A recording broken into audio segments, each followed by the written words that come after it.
Hey Siri, ask ChatGPT.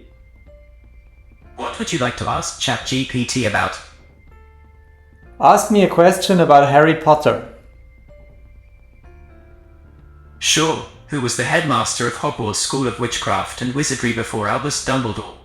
Hi everyone, in this video I'm going to show you how you can use ChatGPT directly with Siri and also when and why best to leverage this.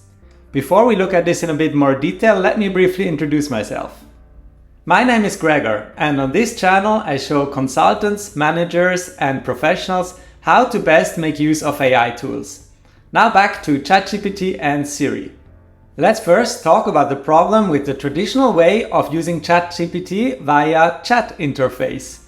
The issue is that it's just not convenient in a lot of everyday situations. You first need to open a browser, then type this rather unintuitive URL, chat.openai.com, and lastly you even need to type your question. It's even less convenient when you have only your phone and you might need to look for the app first and not sure where it is.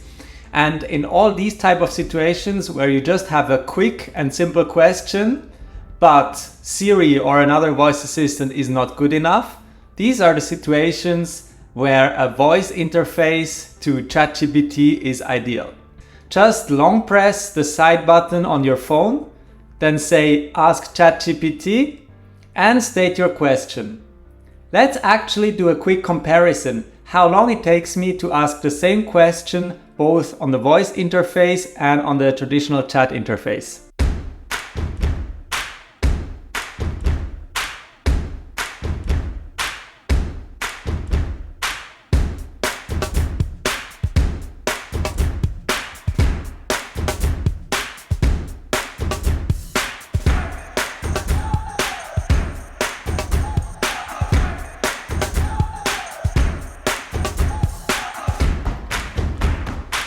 As you see, ChatGPT with Siri is quicker than via the chat interface, but also it requires much less cognitive effort, and of course you can keep your hands free while you approach ChatGPT with Siri.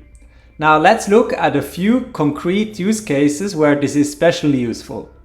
Basically, you want to use ChatGPT with Siri whenever you quickly want to look up some information, but it's not really worth the hassle of opening up the whole interface. So for example, imagine you're with your family and you have some discussion about the history of Napoleon and you want to know what happened at the Battle of Waterloo. You can directly ask Siri, but that will just forward you to Wikipedia. But if you ask ChatGPT via Siri, it will directly pronounce out the answer so everyone can hear within a short time and you can continue your history discussion without any interruption. Another quite nice example is food. Let's say you open your fridge and you find that you have a few ingredients and you have not really an idea what you can cook with them. So just open ChatGPT via Siri and ask it directly what you can cook with these ingredients. You don't need to type. You keep your hands free, you can hold the fridge open while talking to ChatGPT and get a real quick answer.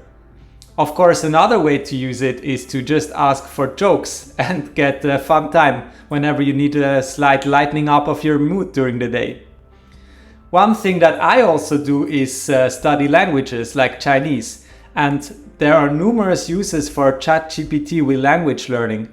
Be that from quick vocabulary questions to looking up things to generating sample sentences. And for many cases, of course, the whole chat interface via browser is the best way to do that. But in quick lookup cases where you want to know something quickly, it's also really convenient to approach ChatGPT via the Siri interface. And lastly, let's say you are doing your workouts. You're having your dumbbells, but you get tired of the exercises you're doing very often, then you can just ask for some input for new workouts right during the workout. It's just a really convenient way to get specific knowledge really quickly without a complicated interface. Alright, now that we talked a lot about how to use it, let me actually show you how you can quickly set up Siri with ChatGPT on your iPhone. For this whole thing to work, you need three types of software. The first one is Siri, the second one is ChatGPT, and the third one is an app called Shortcuts. So let me briefly show you how to set up each of these three in order to have this work. So for Siri, you first need to make sure your iPhone is updated to the latest version of the software, and then go into the settings and go to Siri and search. There you can select different methods how to use Siri. One of them is by saying, "Hey Siri," and have it answer. Another is by long pressing the side button or the home button via long press if you have an older iPhone. And I recommend at least you should use the long press for the button, because that's just the quickest way to use it. And the Siri, I would recommend if you like using voice-only interfaces. But it comes with the caveat that it sometimes misfires in awkward situations, so be aware of that. Great, now you already have Siri set up. The next thing is ChatGPT. This you need to get in the App Store, simply download it and then log in. If you don't yet have an account, you of course can set that up real quick, but I assume most of you already have that, and otherwise login with Google is also real simple. Lastly, you need an app called Shortcuts. This is actually from Apple, and it comes pre-installed on your iPhone usually if you have the latest software. If you don't have it, you can also get it in the App Store, no problem. You just open this app and you scroll down until you see ChatGPT. Here you'll already see the pre-generated shortcut that's called Ask ChatGPT. And there, instead of just tapping the button, you need to choose See All on the top right, and then press the little I information button. And here you can choose to integrate this shortcut with Siri.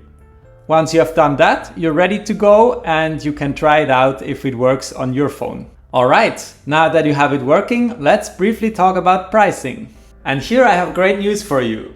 It is totally free. Siri and Shortcuts are of course free if you have an iPhone, and for ChatGPT you don't need a premium subscription either. So it's free.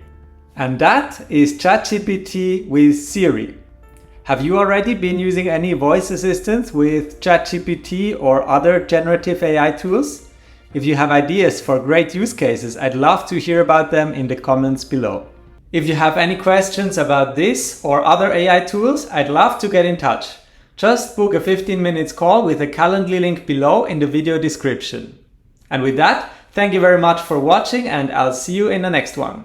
Who was the headmaster of Hogwarts School of Witchcraft and Wizardry before Albus Dumbledore? No idea. What's the answer? No worries, the headmaster before Albus Dumbledore was Armando Dupont. He served as the headmaster of Hogwarts before Dumbledore took over the position. If you have any more questions about Harry Potter or anything else, feel free to ask. Thanks. You're welcome. If you have any more questions or need assistance with anything else, don't hesitate to ask. Have a magical day.